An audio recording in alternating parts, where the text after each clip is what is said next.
L'arrivée de l'IA, ça donne une illusion de c'est possible. Alors que Photoshop, si on ne savait pas faire un logo, on ne savait pas le faire. Et ça, c'est un point qui est un peu capital selon moi, parce qu'il y a une grande frange de la population qui pense être capable de monter une image, tout ça parce qu'en fait, à la fin, ils font une image, quoi. Bonjour à tous et bienvenue dans AI Experience, le podcast qui démystifie l'intelligence artificielle. Je m'appelle Julien Rodelsperger et nous allons découvrir comment l'IA est en train de changer le monde. Et pour cela, j'ai le plaisir d'être accompagné par Nathalie Dupuis, qui est directrice artistique, formatrice, conférencière et exploratrice de l'intelligence artificielle dans le milieu de la création. Aujourd'hui, nous allons donc parler de création, d'images, d'art et de communication. Bonjour Nathalie, merci de participer à cet épisode d'AI Experience. Comment vas-tu ? Bien, merci. Je suis enchantée d'être là avec toi aujourd'hui. Bah écoute, je suis très heureux de t'accueillir. Alors, on va commencer par une question un peu large, Nathalie. Toi qui es un peu la spécialiste de l'IA et de la création, de ton point de vue, comment va le milieu de la création aujourd'hui à l'ère d'une IA qui finalement ne cesse de faire parler d'elle ? Est-ce que les créateurs sont en forme et est-ce qu'ils vont bien ? Alors, les créateurs sont en forme, la plupart des créateurs sont en forme. Ils vont bien, même s'ils sont pas mal challengés, s'ils ont pas mal s'ils se posent pas mal de questions quand même et en profondeur. L'IA transforme un peu leur processus de création, leur workflow, voire même la production de ce qu'ils sont. De ce qu'ils ont l'habitude de faire. Donc, ils sont en train de vivre une assez grande transformation, voire une révolution. Qui se fait parfois dans la douleur ou qui est totalement assumé, toi qui es au contact un peu avec des créateurs, des graphistes, des illustrateurs et autres, comment ont-ils vécu à la fois l'arrivée de l'IA générative et puis sa généralisation? Et ben, en fait, il y a réellement tous les cas de figure. Il y a une population qui peut être hyper perturbée, inquiète, peur d'être remplacée ou d'être trop challengée ou il y a même des personnes qui n'ont encore jamais ouvert une IA, y compris en agence. C'est assez dingue mais c'est la réalité du terrain. Il y a des techno-enthousiastes, il y a des pro IA, des super contre, c'est vraiment hyper variable.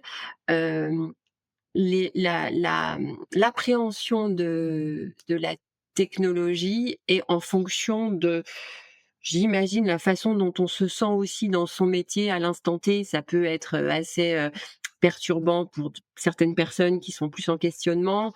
Ça, en fait, c'est assez variable. L'appropriation de l'outil est assez variable et encore très inégale et pas du tout généralisée, que ce soit au niveau perso comme au niveau pro. Ça c'est une réalité terrain. Et cette espèce de révolution, ce côté extrêmement puissant, peut être hyper flippante. Quand je parlais à des précédents invités, ils me disent finalement, l'IA aujourd'hui, c'est un peu comme ce qui s'est passé avec, dans le monde du graphisme, Photoshop, Illustrator, il y a 20 ans ou 25 ans. On est passé du, dessin quasiment à la main au dessin par ordinateur et là, aujourd'hui, on va encore plus loin avec l'IA. Est-ce que toi, c'est un peu ton raisonnement, tu perçois un peu cette évolution technologique qui va en s'accélérant? Alors ouais, c'était mon avis il y a 1 an, en fait. Voilà, j'imaginais l'IA à peu près comme l'arrivée d'internet, donc qui a profondément bouleversé les usages, qui a fait extrêmement peur, à raison et à tort, et cetera. Mmh. L'arrivée de l'appareil photo, l'arrivée du no code, l'arrivée de Photoshop, de la fameuse suite hyper accessible, et cetera, en disant, j'avais l'habitude de dire: «Oui, effectivement, les, lorsque le no-code est arrivé, les clients voulaient faire leur site internet tout seuls, puis sont revenus vers nous parce que c'était pas responsive et puis pas référençable. L'arrivée de la suite Adobe, c'est la même chose. Les clients se sont mis à faire leurs plaquettes inimprimables, leurs logos tout pourris, puis sont revenus.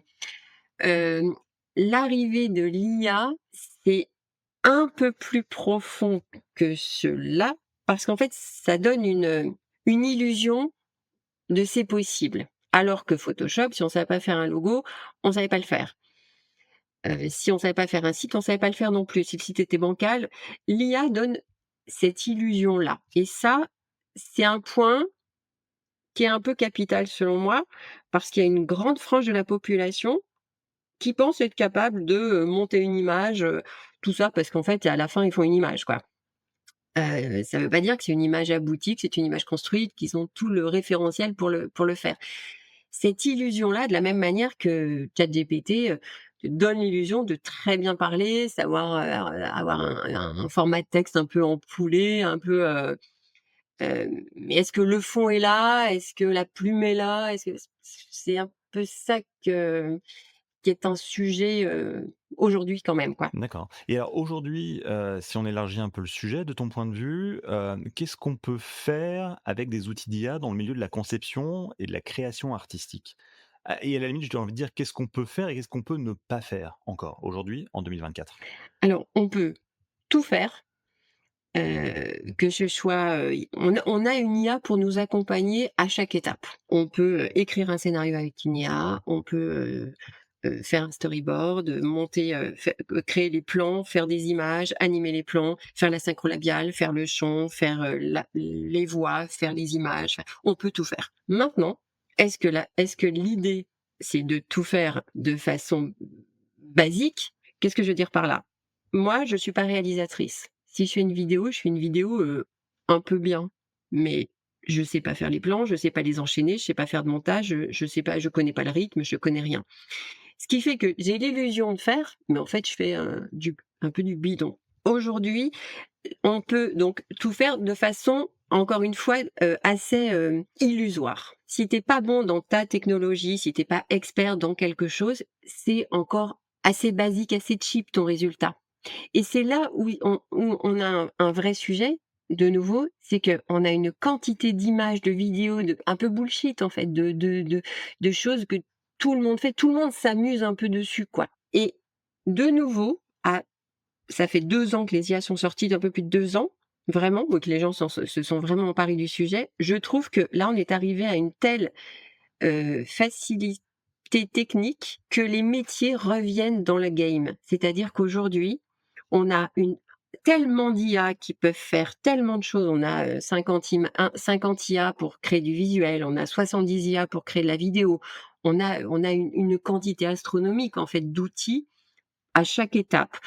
De nouveau aujourd'hui, je trouve que le métier, ton métier de base d'expertise, que ce soit la réalisation, la direction artistique, le graphisme ou je ne sais quoi, revient dans le game. C'est-à-dire que maintenant, les personnes qui sont vraiment pertinentes graphiquement, vraiment pertinentes en termes d'image, en termes de positionnement, ce sont les personnes qui ont ce bagage-là, qui savent parler à une IA, qui connaissent comment composer une image au niveau stylistique, artistique, au niveau de la composition, les pleins, les vides, la composition picturale, en fait, j'ai envie de dire, qui se démarque car là, effectivement, l'IA peut décupler la créativité. Mais toute la population qui, se contente d'un résultat un peu random, un peu aléatoire de l'IA qui te permet effectivement de produire une image très rapidement, ça pour moi c'est beaucoup moins intéressant. Pour moi, c'est de la soupe visuelle, quoi. Est-ce que tu pas un peu l'impression parfois que l'IA tire un peu le niveau vers le bas et le problème, c'est que le grand public risque de s'habituer à ces images produites avec l'IA? Je te donne un exemple concret sur les réseaux sociaux, notamment sur LinkedIn ou autre, mais tu as des illustrations aujourd'hui qui sont clairement faites avec du, ChatGPT ou du Midjourney, ça se voit à 20 kilomètres. Mais à force de les voir, l'œil s'habitue, nos attentes décroissent et finalement, ça devient normal, quoi. Ça, c'est ce dont je parle et ce que je dénonce un peu depuis le départ. Ça, c'est un vrai sujet. C'est-à-dire que oui, cette soupe visuelle dont je parle, c'est, j'ai besoin de faire un post. Avant, on essayait de faire un post un peu malin, avec une accroche, avec des textes. Maintenant, il n'y a plus un seul post qui existe sans illustration, sauf que c'est de l'illustration bas de gamme, c'est ce que j'appelle soupe visuelle et effectivement, moi, je pense que l'œil se s'habitue à cette, à ce rendu, de mauvaise qualité, en fait, vraiment. C'est-à-dire on est, comment dire? Un peu submergé par toutes ces images, hein, finalement, hein. Ouais, submergé par ces visuels exactement de qualité très moyenne. Chaque fois que je sors le magazine, chaque fois que je sors un magazine, on dit: «Waouh, mais la qualité des images!» Ouais, mais en fait, il y a des experts, en photo derrière, des directeurs de création, qui tiennent la route, des directeurs artistiques, qui déchirent et oui, quand un créa pur et dur s'empare de la techno, Ça, c'est autre chose, hein. Alors justement, parlons-en de ce magazine. Donc c'est un magazine que tu as sorti et qui est fait entièrement à base d'intelligence artificielle. Tu peux nous en dire un peu plus? Alors, au départ, c'est une expérience. Le premier magazine dont les contenus étaient intégralement générés par IA, le tout premier magazine, donc qui s'appelait Yale, c'était une blague sur les réseaux sociaux au tout départ. Mmh. Et ça, c'était vraiment une expérience, c'est-à-dire que j'ai fait un prompt qui a généré un article que j'ai mis en page tel quel, un prompt qui a généré une image que j'ai mis en page telle quelle également. Donc il y avait trop de doigts, trop de dents, pas assez, peu importe. C'était vraiment pour l'expérience. J'ai monté un 68 pages en 4 langues pour poser la question de l'impact de l'intelligence artificielle sur nos métiers, nous justement, directeur artistique, graphiste, journaliste, traducteur, concepteur-rédacteur, photographe, illustrateur, enfin vraiment les personnes avec qui je bosse depuis 20 ans. Heu et cette expérience a été, bon, extrêmement relayée dans les médias et ce magazine a été monté en 4 langues. J'ai mis 3 heures pour générer les textes et 3 heures et demie pour générer les images d'un 68 pages et ensuite je l'ai mis en page classiquement parce que toujours à date, il y a aucune IA qui sait mettre en page, un magazine.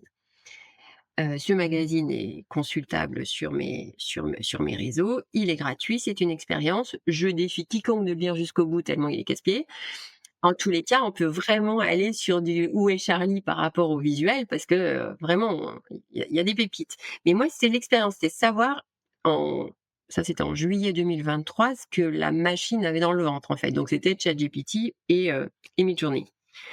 Hem, Aujourd'hui, mon YAL est devenu un YAL, IA, intelligence artificielle la suite, donc ials.fr pour trouver pareil ces magazines. Maintenant, c'est un média relativement classique qui traite de l'IA Gen, qui questionne l'IA Gen. C'est plus ou moins un trimestriel quand je suis pas trop à la bourre, et qui questionne le sujet, qui questionne l'humain, la manière dont l'humain s'en empare, la manière dont les humains l'intègrent dans leur process de travail, process créatif, donc tant au niveau de la musique, dans le secteur du luxe, dans le secteur, enfin voilà, ça aborde des sujets liés à influence aussi, enfin des sujets un peu plus profonds, sur la démarche humaine derrière l'IA. Parce que moi, c'est un peu ça qui m'intéresse, quoi. Et aujourd'hui, est-ce que ce magazine est toujours généré 100 à base d'intelligence artificielle? Alors, il traite de l'intelligence artificielle. On a toujours un quasiment, chaque visuel est généré par IA parce qu'on traite du sujet, donc on l'illustre avec, voilà des images, en IA bien sûr. En revanche, le deal, c'est que si quelqu'un répond à l'aide d'IA, elle doit le dire. C'est-à-dire? Bah, en fait, il y a des personnes qui, pour répondre à des articles ou quand tu poses des questions à des pros ou je ne sais quoi, te répondent avec ChatGPT et en fait, parfois ça se voit, en fait.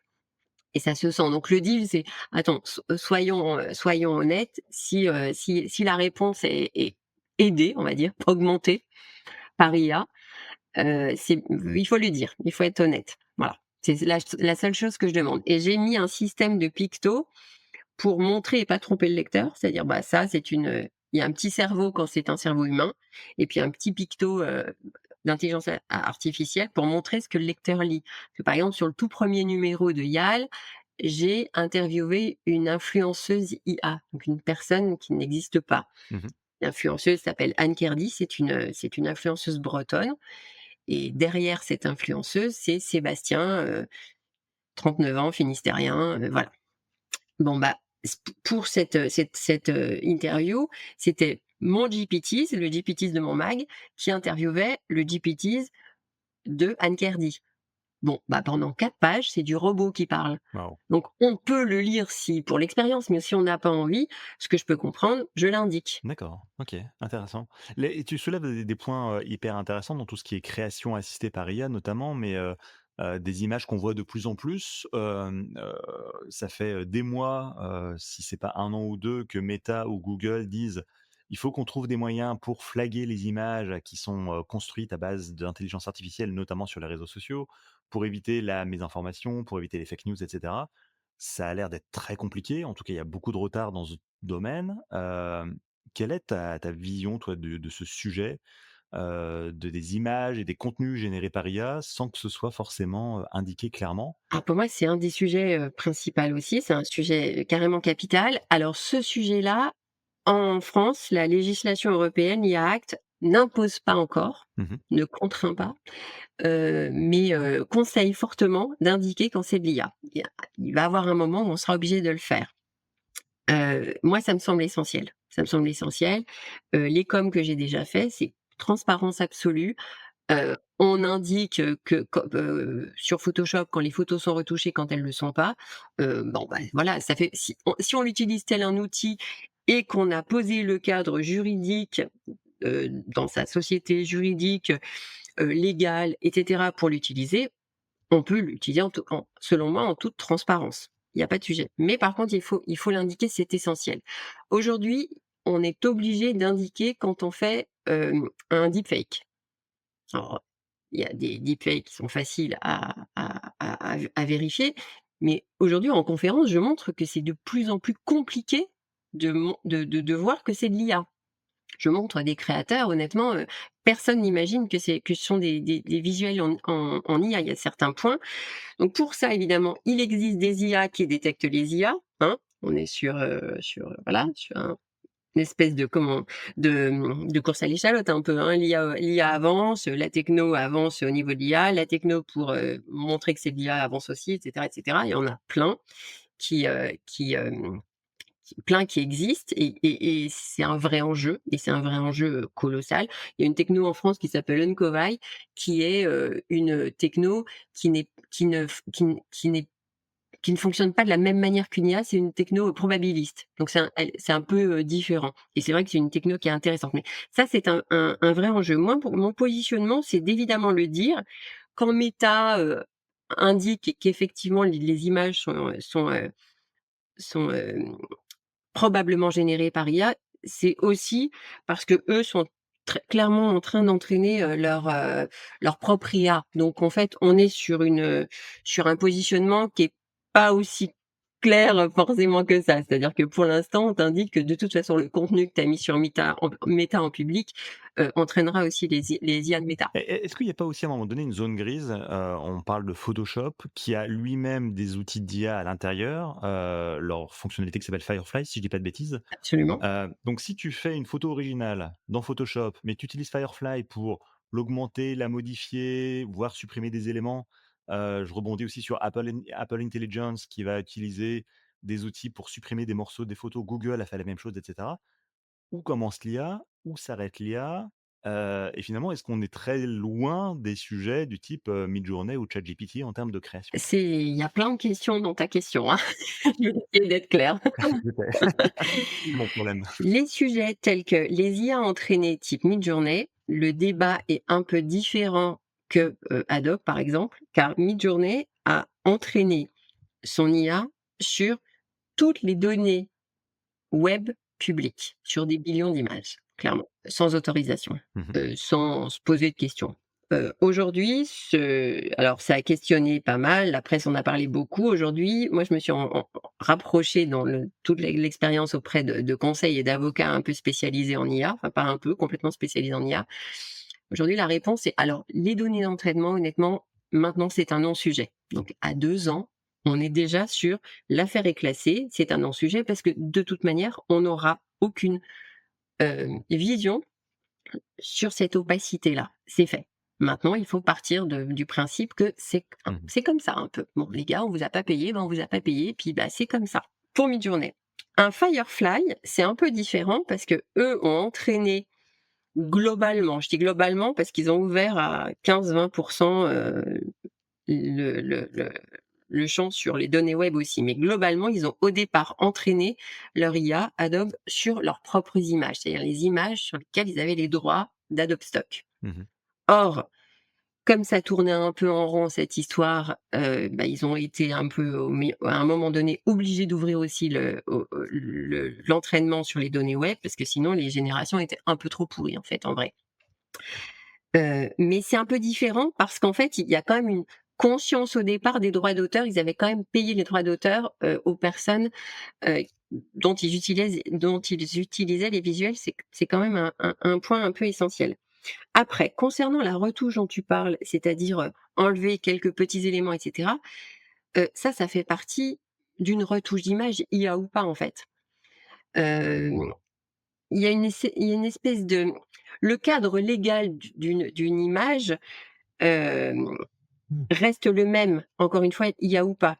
Qu'on soit sur de la copie, du parasitisme ou du plagiat ou ça reste la même chose. Alors c'est bien challenger ça aussi, mais ça reste la même chose. Ce qui fait que, objectivement, qu'on utilise l'IA pour enlever, un vélo sur une route parce que l'image ne nous convient pas, c'est quelque chose qu'on peut faire nous-mêmes à la retouche sans aucun problème et si c'est pas, 90 de l'image, ça c'est pas vraiment un sujet à cet endroit-là. Le sujet, ce serait plutôt sur des générations un peu plus complètes.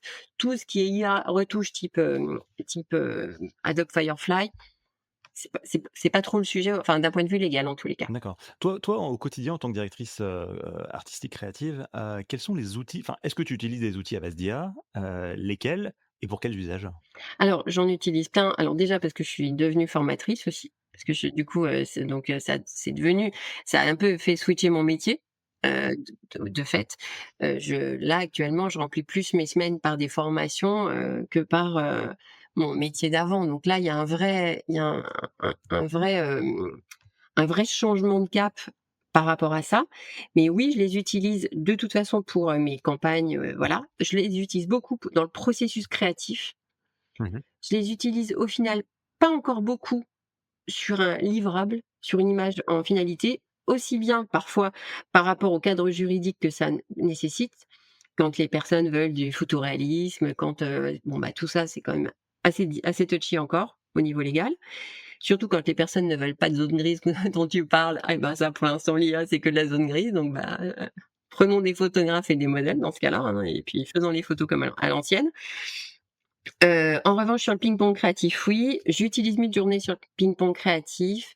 J'utilise des technos françaises type, Syllab, Pimento, un peu Sésame pour travailler aussi en termes de ping-pong, créatif. J'utilise Créa, j'utilise Ideogram, enfin, chaque IA a quelque chose. Donc je sais que si je veux faire, tel type d'image, j'irai plus, sur Ideogram. Si je veux faire tel type d'image, j'irai sur Musavir. Si je Et en fait, c'est ça qui est assez dingue, c'est que, chaque IA a une un usage et est forte à un endroit, plus ou moins. Puis après, évidemment, il y a un mix d'IA. C'est-à-dire que si je veux ça et ça et ça, je vais, générer plein d'images et les mixer. C'est assez dingue. J'ai On va dire que j'utilise entre 12 et 15 IA D'accord.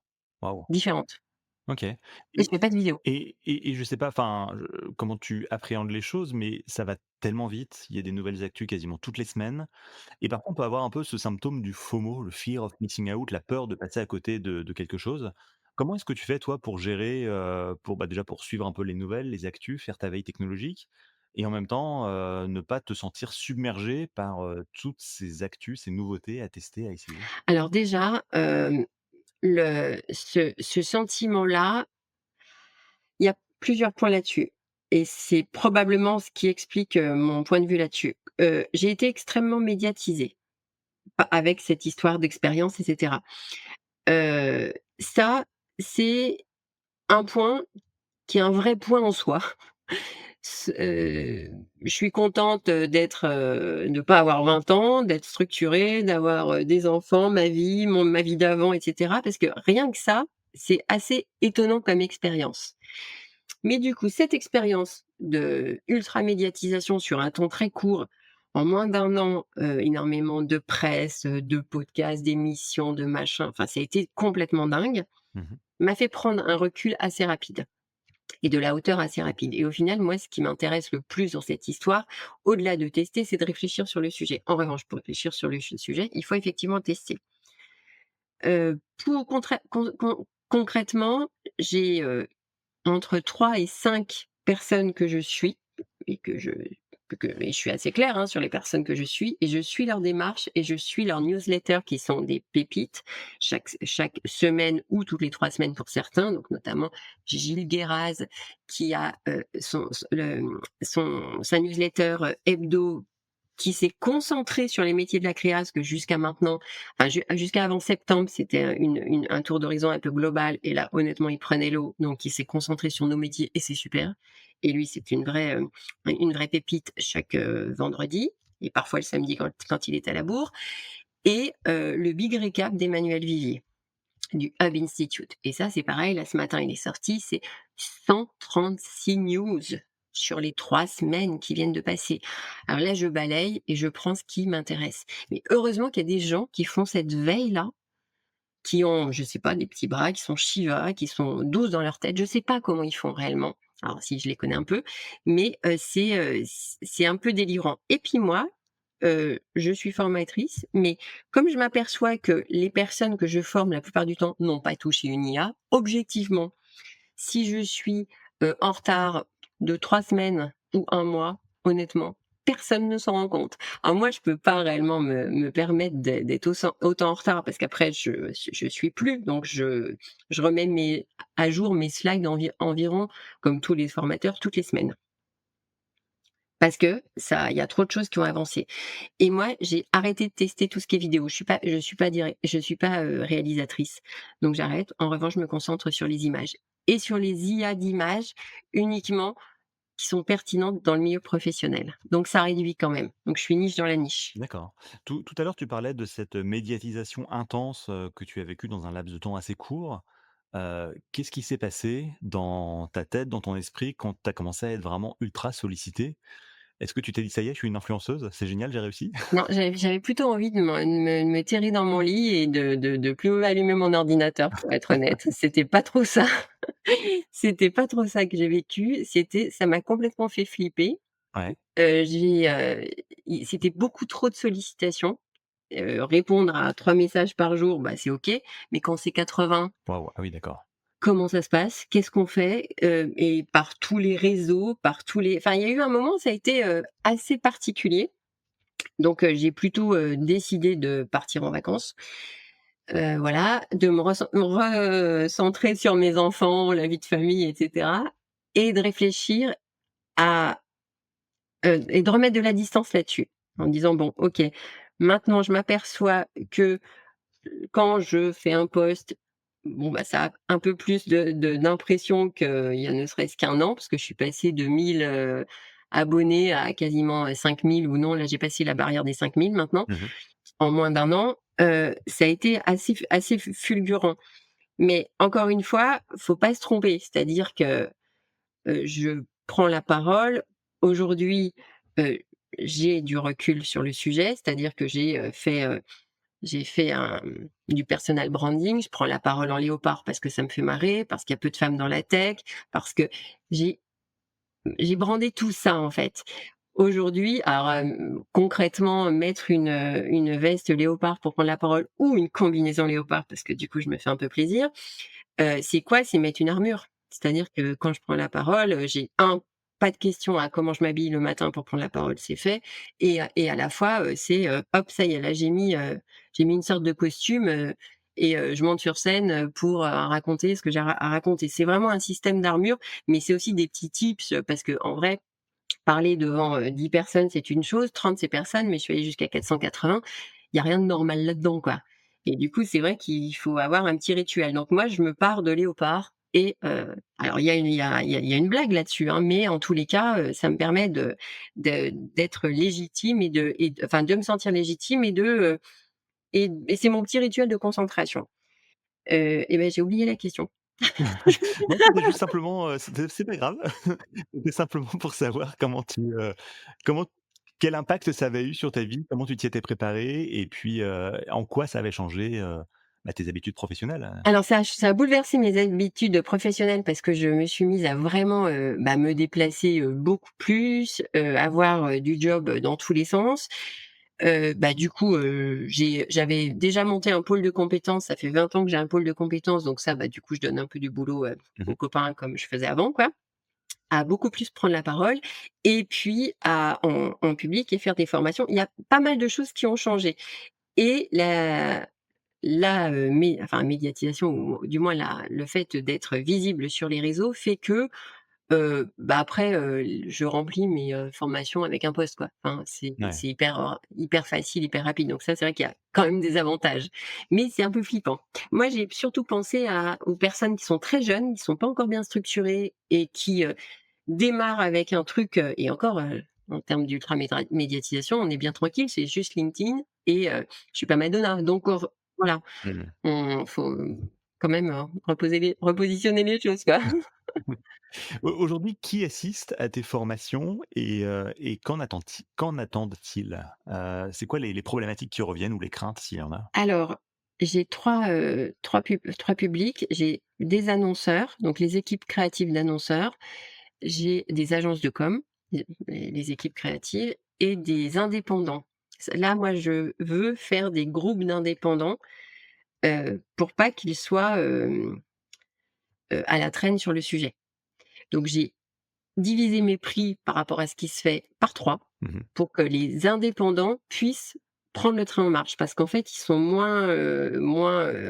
on va dire, ils ont moins de couverture que des salariés, donc c'est plus compliqué. Donc je fais des sessions d'indépendants tous les mois pour que parce que, bah, je veux pas, moi je suis indépendante depuis 20 ans, donc ça me paraissait pertinent de le faire.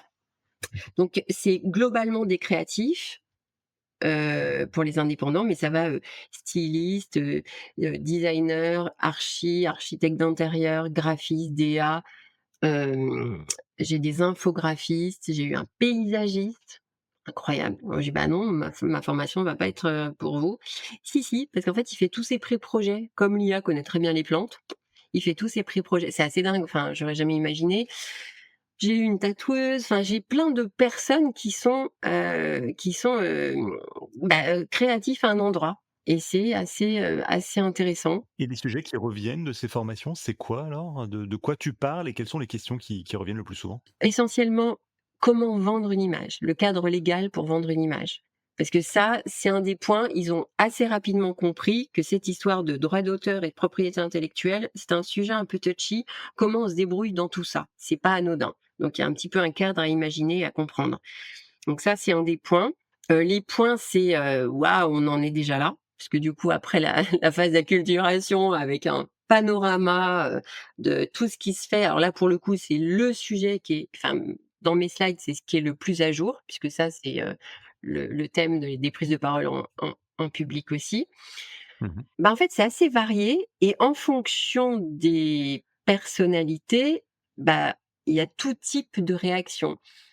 Il y a ceux qui sont très contre en général en général, j'ai eu plusieurs cas de personnes très contre le matin qui étaient très, très, très, très beaucoup trop pour le soir, quoi. Ah, ils sont contre, mais ils viennent se former quand même. C'est un peu curieux, non? Ouais. Bah, parce qu'en fait, c'est difficile de ne pas au moins comprendre de quoi on parle D'accord. et j'avoue que le retournement de situation, j'imaginais pas, en une journée, voire beaucoup trop fasciné à la fin de la journée, hein, même presque. J'ai eu aussi une styliste de mode qui était, complètement dégoûtée parce qu'elle était pas renseignée dans la machine, donc elle, ses images avaient pas suffisamment servi d'exemple. Alors ça, j'avais halluciné aussi, donc c'était l'extrême inverse. Je forme également des étudiants dans des écoles supérieures où là, ils challengent pas mal parce qu'ils sont assez contre. Ils peuvent être assez contre. Donc la jeune génération, la nouvelle génération de créatifs a plutôt un regard un peu méfiant, c'est ça? Par rapport à l'IA? C'est intéressant. Ah, je m'attendais vraiment à l'inverse, tu vois? Eh ben non. Alors, enfin, moi j'ai 3 écoles, 3 publics différents et que ce soit, dans la mode ou dans le design, ils sont au départ extrêmement contre et vraiment, il a même été question, enfin que je pose à des petits groupes: «Est-ce que vraiment vous voulez, que je vous enseigne, la technique ou est-ce que vous préférez, ne pas assister à mes cours?» Ce que je peux comprendre, c'est votre liberté, hein, c'est OK pour moi. Ouais, ouais. Mais voilà. Et dans les écoles d'art, dans les écoles de design, est-ce qu'on enseigne l'IA? Est-ce que tu sais un peu s'il y a des cours autour de l'IA générative? Alors de design oui, moi je donne des cours dans une école, Mmh. Donc design oui, dans des écoles d'art à proprement parler, je sais pas. Mais c'est vrai que quelle que soit sa position, ça me paraît difficile de pas au moins, appréhender et tester la techno. Enfin, Mmh. elle est vraiment partout quoi, tu vois? Comment est-ce que alors en début d'entretien, on parlait effectivement de la différence entre, selon que ce soit le grand public qui utilise l'IA ou selon que ce soit un créatif ou un designer ou un expert, le résultat va être très différent. Pourquoi et comment? C'est quoi? C'est sur la manière de prompter? C'est la manière d'interroger et d'interagir avec l'IA? Qu'est-ce qui explique cette différence? L'outil est le même et il n'est pas si compliqué quand tu compares avec un Photoshop ou un Illustrator où tu as des tonnes de menus, d'options dans tous les sens. Prompter une IA, c'est pas très compliqué en soi et pourtant, tu expliques qu'il y a 2 résultats qui peuvent être très différents. Alors prompter une IA, c'est pas très compliqué, je suis d'accord avec toi. Maintenant, je vais te donner juste un petit exercice. Si tu as déjà prompté, est-ce que sur ton prompt, l'intégralité des éléments qu'il y avait sur ton image était sur ton prompt? Ou est-ce que tu avais une grosse part d'aléatoire? Oui, il y a toujours une part d'aléatoire, je pense. Voilà. Bah, c'est ça en fait, l'enjeu. C'est-à-dire que nous, créa, si on veut vendre l'image, bah, il faut qu'il y ait le moins d'aléatoire possible par rapport à cette histoire de propriété intellectuelle plus tard. Mmh. Première chose. Deuxième chose, s'il y a pas d'aléatoire, s'il y a le moins d'aléatoire possible, il faut contrôler le plus possible. Donc ça veut dire qu'il faut utiliser des mots, qui soient, hyper pertinents. Donc, une image, on va la composer avec un vocable stylistique, un vocable artistique. Et quand je dis artistique, c'est pas citer l'artiste qu'on va copier parce que ça c'est interdit, ça c'est à bannir direct parce que ça c'est invendable. Mais un style artistique dans le style pointilliste, dans le style je ne sais quoi, et cetera, et cetera. Et donc, toute cette richesse, un bon prompteur, c'est quelqu'un qui a une grosse culture de l'image, mais culture de l'image au sens large. Les courants artistiques, les courants stylistiques en déco, les couleurs, appréhender les couleurs, des gammes de couleurs, etc. Et c'est tout ça dont on parle. C'est-à-dire, tu fais une image d'une personne parisienne sur un balcon. Qu'est-ce que c'est? Est-ce que c'est un immeuble haussmannien? Est-ce que c'est un immeuble moderne? Mais tout ce détail-là, et tout ce détail-là, c'est ce qu'on fait nous en tant que créa. Donc là-dessus, et c'est ce qui fait toute la différence. Comment t'éclaires une image? Où est-ce que tu positionnes ton éclairage? Où est-ce que tu positionnes ton point de vue? Où est-ce que tu positionnes ton cadrage? Bon, bah, tout ça, c'est pas du tout naturel. Donc c'est sûr que si tu fais un chat sur Mars, tu bien tranquille sur le résultat, mais c'est que de l'aléatoire, dans la finalité. En revanche, si ton chat, sur Mars, il est en contre-plongée, il est habillé de telle façon futuristique, s'il est bref, tu peux agrémenter, agrémenter, agrémenter et du coup, c'est pour ça enfin, c'est en ça que les images sont différentes à la fin. Parce qu'elles sont travailler, itérer. On a itéré les et moi je fais des prompts à la Balzac. Je suis une bavarde, de la même manière que je suis bavarde ici, je suis bavarde de tout le temps en fait, y compris quand je parle à l'IA. Donc un prompt, moyen, c'est quoi? C'est, 15 lignes, 20 lignes pour toi? Oui, c'est ça, c'est une quinzaine de lignes. Moi je raconte une histoire. D'accord. Je pose tout le décor. Je pose tout le décor. On sait où est l'éclairage, on sait comment ça fon on sait comment la pose, la fo on peut aller très loin, très, très loin. Et à quel point tu es généralement satisfaite du premier jet qui est produit par la machine? Jamais. Je suis jamais satisfaite du premier jet, jamais. Il y a toujours des itérations, tout le temps. Mmh. Et très souvent je travaille entre IA. Je fais travailler plusieurs IA et je retouche, j'ai jamais, positionné une image en premier jet. Si, sauf quand je fais des choses sur moi, avec mon image sur les réseaux parce que là je m'en fiche en fait, c'est juste, je questionne autre chose. Donc là, c'est plus pour me faire marrer et questionner autre chose. Mais sinon sur des images vraiment pro, c'est toujours extrêmement itéré. Une des, un des points importants, pardon, quand on parle d'IA, c'est ce risque de standardisation un peu des images. ChatGPT a son style, Midjourney a son style, à moins effectivement, comme tu le dis, d'aller vraiment dans le détail. Et même quand tu vas dans le détail, tu es quand même capable d'aller, contre ces styles un peu qui sont, imposés par les outils? Oui. Ah oui, oui. En fait, vraiment regarde en précision en fait les images que je montre dans le YAL. Honnêtement, si c'est pas dans un magazine qui traite de l'IA, il y a un bon nombre d'images, tu peux pas savoir que c'est de l'IA en fait. D'accord. Et là sur le prochain YAL qui est en préparation, Si enfin, il y a notamment 2 dans les AI créateurs que je vais proposer, tu tu ne peux pas imaginer que c'est pas fait en photo. C'est impossible. D'accord. Il y a une personne qui est dans le luxe, il y a une personne qui est dans le photoréalisme, on dirait du Ken Loach, en photo, hein, des plans de Ken Loach du coup, c'est assez bluffant. Tout à l'heure, tu parlais de la nécessité d'avoir une grosse culture générale, connaissance artistique pour vraiment bien utiliser l'IA. Est-ce que tu penses que ça va toujours être le cas dans le futur, alors que l'information et les outils vont également évoluer avec le temps? Et est-ce que tu penses que les graphistes ou les créatifs en ont conscience de ça, de cette nécessité d'intellectualiser un peu cette IA et d'avoir une grosse base de connaissances? Alors, tant qu'ils n'ont pas utilisé, ils n'en ont pas forcément conscience. En revanche, à partir du moment où ils l'utilisent, il y a un changement qui est capital, c'est que jusqu'à maintenant, on mentalisait nos images et on prenait un crayon, un appareil photo, Mmh. un photomontage et on créait. On n'avait pas le droit on n'avait pas besoin de parler. Aujourd'hui, on a besoin de décrire. Ce processus-là, pour nous créatifs, c'est déjà une révolution, hein. Rien que le fait de d'écrire une image et de du coup Mmh. réfléchir aux plans, aux arrière-plans, bon, mais si on veut que notre image, l'image réelle qu'on a en tête soit, on puisse la sortir, il faut quand même mettre un peu de phrase dans son prompt. Ce qui fait que, très rapidement, ils s'en rendent compte très clairement. Quand je te parle du petit chat sur Mars, ils commencent tous par faire ça, sauf qu'après je leur montre l'importance du cadrage. Parce que dans ma formation IA, là, il y a une grosse partie, c'est qu'est-ce qu'un cadrage? Qu'est-ce qu'un point de vue? Qu'est-ce qu'une lumière?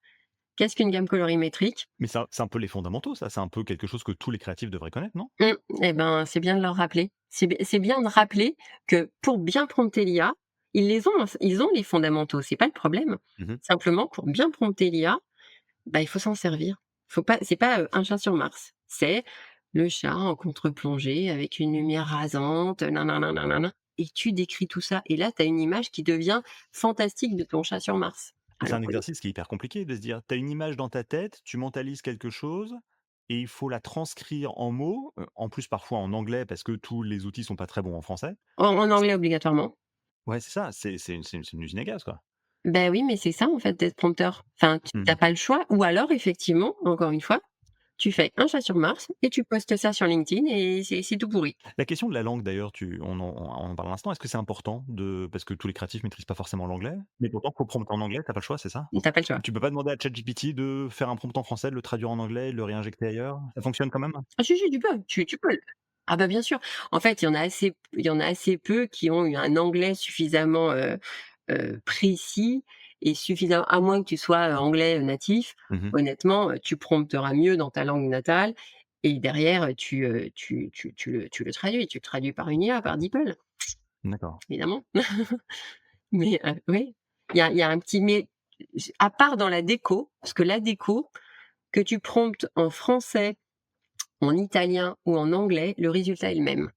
C'est-à-dire que quand tu es en déco, les la décoration, stylistique, enfin, ouais, les mouvements de décoration sont aussi pertinents en français, en italien qu'en anglais. Et j'ai eu souvent, enfin, des décorateurs d'intérieur qui promptaient en français, c'est parfait et versus anglais. Alors que dans la tout le reste, c'est en anglais où tu as un meilleur résultat, très clairement. Moi, j'ai du coup amélioré mon anglais. Pas mon accent, mais mon anglais. Tant mieux. Alors, pour conclure cet entretien, Nathalie, j'aimerais qu'on se projette un peu dans le futur. À quoi ça va ressembler le monde de la créa dans, 1 an, 2 ans, 5 ans? À quoi va ressembler ton métier dans 1 an, 2 ans, 5 ans? Et plus globalement, comment tu vois les choses évoluer, au rythme où ça va? Alors déjà dans 5 ans, j'en sais rien, on va peut-être être dur sur les 6 prochains mois parce qu'en IA, ce qui est vrai aujourd'hui, peut être balayé dans 3 semaines et bouleversé. Heu, pour être, plus sérieuse, mais bon, même ce que je viens de dire est très sérieux malgré tout, j'ai le sentiment qu'on va aller vers une sorte on aura un agent avec qui on va co-créer. C'est cette histoire d'agentivité. Moi, je pense que c'est à cet endroit-là que ça va se s'accélérer encore plus et c'est déjà le cas. Tu peux juste, pardon, rappeler, c'est quoi un agent d'IA? Un agent, bah, en fait, là, ce sera une IA qui est déjà un peu entraînée sur tes choix, sur ce qui te plaît, sur ta façon de travailler, sur ton process, une IA un peu personnelle, en fait. Mmh. OK. Ce sera ça, je pense et on aura cette espèce de co-création entre notre agent et nous. Parce que alors c'est déjà un peu ça sur les GPT, ce qu'on a déjà pré-entraîné, c'est déjà un peu ça, sur, notamment les 2 dernières innovations de Claude et de GPT-o1 qui, pour le coup, commencent à faire des chaînes de raisonnement. Enfin, on commence déjà à tendre vers ce truc-là. Je pense qu'au niveau créatif, ça va être aussi un petit peu à cet endroit-là que ça va se jouer. Pour l'instant, on est, complètement au contrôle de l'IA et on fait le ping-pong créatif avec l'IA, mais on lui donne un peu les cartes. Il y a un moment, je pense que l'IA va se nourrir aussi de notre façon de faire et qu'on sera sur quelque chose d'un un peu plus intuitif, je pense. D'accord. Et pour les jeunes qui nous écoutent, qui sont en école, les designers juniors ou les personnes qui souhaitent se reconvertir dans le domaine créatif, quelles sont les qualités, à développer pour, vraiment s'épanouir dans ce métier, alors que l'IA est omniprésente? Les mêmes qualités qu'avant, je pense. Ça n'a pas changé? Oui, ouvrir les yeux, être conscient, être curieux, regarder autour de soi, s'émerveiller, d'un beau, coucher de soleil, de des belles couleurs, de la composition, ce côté un peu contemplatif, ça, je pense que ça n'a pas changé. Le point essentiel, c'est ne pas tarder à s'y mettre. Au moins pour comprendre les enjeux de cette histoire-là, au moins pour comprendre comment ça fonctionne et du coup, peut-être amenuire des peurs, peut-être les accélérer, hein, j'en sais rien. En tous les cas, je pense que même si on a peur de l'outil, mieux vaut le comprendre. On est toujours mieux armé quand on comprend les choses. Ça me semble être un des points, essentiels. Ensuite, la créa et les créatifs se portent bien. Il y a plein de choses très créatives qui se font avec ou sans IA, toujours. Si on a une âme créative, faut y aller, il faut venir parce que de toute façon, et essayer parce qu'on peut vraiment se marrer aussi, quoi. D'accord. Parfait. Bah, écoute, merci beaucoup Nathalie. Alors à la fin de chaque épisode, l'invité du jour doit répondre à une question posée par l'invité précédent. En attendant d'écouter la tienne, je te laisse écouter celle de Marcus Geyer qui est associé d'un cabinet de conseil et consultant. On écoute sa question. Quel est pour lui cet usage d'IA générative qui a un peu changé la donne pour lui, où il s'est dit, ben, là j'ai compris que c'était un vrai sujet et qui m'a donné envie d'aller plus loin et d'expérimenter d'autres usages. Alors pour elle, du coup, hem, j'ai compris que ça changeait la donne assez tôt. J'ai compris que ça changeait la donne, ouais, relativement tôt quand j'ai monté le magazine, sous forme d'expérience.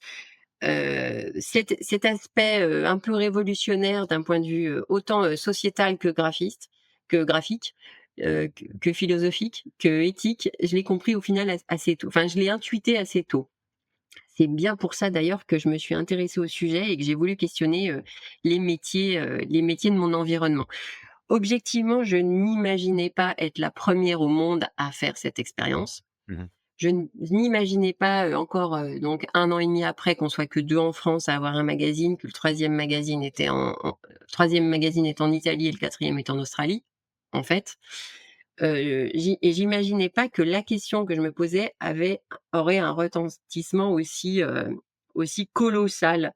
Je pensais que d'autres personnes, moi j'allais poser une question, que quelqu'un s'était déjà posé la question, allait me répondre et terminé. Je pensais pas qu'on allait en être là. Aujourd'hui, ayant compris cette, notion de révolution, bah, je l'ai intégré, ce que j'ai dit un peu, tout à l'heure, dans le processus de création, au niveau du ping-pong créatif. Moi, je fais des affiches de films pour, des des des films d'animation depuis 20 ans. J'ai bossé sur une centaine de films.